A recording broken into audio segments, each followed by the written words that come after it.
신라 제48대 경문왕. 왕에게는 절대 세상에 알려져서는 안 될 끔찍한 비밀이 하나 있었습니다. 바로 귀가 당나귀 귀처럼 흉측하게 길다는 것이었죠. 이 엄청난 비밀을 아는 사람은 신라 땅에 딱 한 명, 왕의 모자를 만드는 복두장이 뿐이었습니다. 복두장이는 매일 왕의 침전으로 불려가 그 거대한 귀를 꾹꾹 눌러 숨길 특수한 모자를 만들었습니다. 왕은 서늘하게 경고했죠. 단 한 명에게라도 입을 번긋하는 날에는 삼족을 멸할 것이다. 그날부터 복두장이의 삶은 지옥이었습니다. 친구들과 막걸리를 마실 때도, 아내와 이부자리에 누웠을 때도 혹여나 잠꼬대로 진실이 튀어나올까 뜬 눈으로 밤을 지새우기 일쑤였습니다. 말하지 못하는 고통은 속으로 골마갔습니다. 가슴에 시커먼 바위덩어리가 얹힌 듯 숨이 막히고 밥을 먹어도 모래알 같았죠. 가슴에 맺힌 한이나 억울함은 제때 풀지 않으면 화병이 된다고들 합니다.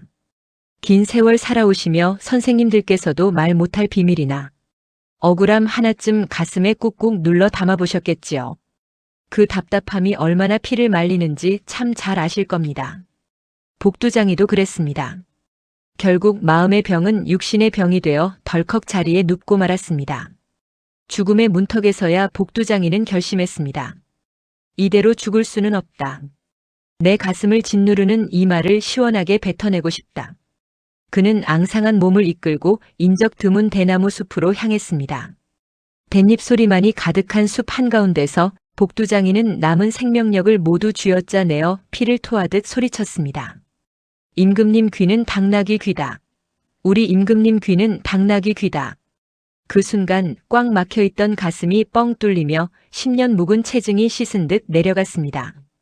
평생의 짐에서 마침내 해방된 복두장이는 비로소 편안한 미소를 지으며 눈을 감았습니다. 하지만 진실은 결코 영원히 묻히지 않습니다. 복두장이가 떠난 후 바람이 불 때마다 대나무 숲에서는 신기한 소리가 울려 퍼졌습니다. 임금님 귀는 당나귀 귀, 임금님 귀는 당나귀 귀.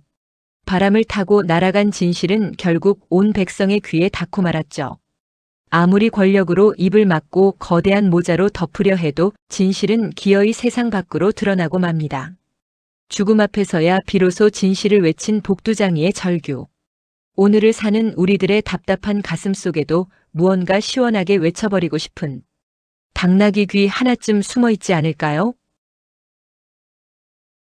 조선 500년 역사상 가장 어질고 효심이 깊었던 왕. 그러나 고작 9개월이라는 짧은 재위 기간을 뒤로하고 의문의 죽음을 맞이한 비운의 임금, 인종의 이야기를 시작합니다. 인종은 태어난 지 단 7일 만에 어머니 장경왕후를 잃었습니다. 그 뒤를 이어 계비가 된 문정왕후는 자신의 아들인 경원대군을 왕으로 세우기 위해 의부사들인 인종을 평생의 적처럼 대했습니다.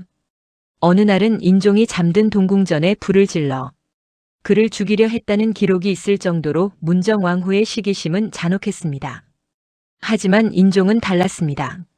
자신을 죽이려 했던 어머니의 마음을 돌리기 위해 불길 속에서도 어마마마가 원하신다면 내가 죽어드리는 것이 효도다라며 죽음을 받아들이려 했던 지독하리만큼 착한 아들이었습니다. 세월이 흘러 인종이 왕위에 오른 지 9개월째 되던 해였습니다. 평소 무서운 표정으로 인종을 구박하던 문정왕후가 그날따라 눈부신 미소를 지으며 인종을 불렀습니다. 그녀의 손에는 탐스럽게 빚어진 떡 한 그릇이 놓여 있었습니다. 주상, 그간 소원했던 이 어미의 마음입니다. 이 떡을 들고 우리 화해합시다. 평생 어머니의 따뜻한 눈길 한 번이 그리웠던 인종은 감격했습니다. 신하들이 혹시 모를 위험을 걱정하며 말렸지만 인종은 어머니가 주시는 것인데 어찌 의심하겠느냐며 그 떡을 한 입 크게 베어 물었습니다. 그것은 어머니의 사랑이라 믿었던 독배였습니다. 떡을 먹은 그날 밤부터 인종은 극심한 복통에 시달리며 쓰러졌습니다. 몸은 불덩이처럼 달아올랐고 구토와 설사가 멈추지 않았습니다. 병세는 걷잡을 수 없이 악화되어 단 며칠 만에 인종은 31살의 젊은 나이로 숨을 거두고 맙니다. 더욱 소름 끼치는 것은 인종이 숨을 거둔 직후 문정왕후의 태도였습니다. 아들의 죽음 앞에 통곡은커녕 그녀는 기다렸다는 듯 자신의 친아들인 명종을 왕위에 올리고 조선의 권력을 한 손에 쥐었습니다. 후대의 역사가들은 말합니다. 인종을 죽인 것은 독이 든 떡이 아니라 평생 갈구했던 어머니의 사랑에 눈이 멀어 그 미소 뒤에 숨겨진 칼날을 보지 못한 그의 너무나도 착한 심성이었다고 말이죠. 가장 선한 마음이 가장 잔혹한 욕망에 희생된 이 비극적인 사건. 여러분은 자식을 사지로 몰아넣은 이 어머니의 선택을 어떻게 생각하십니까?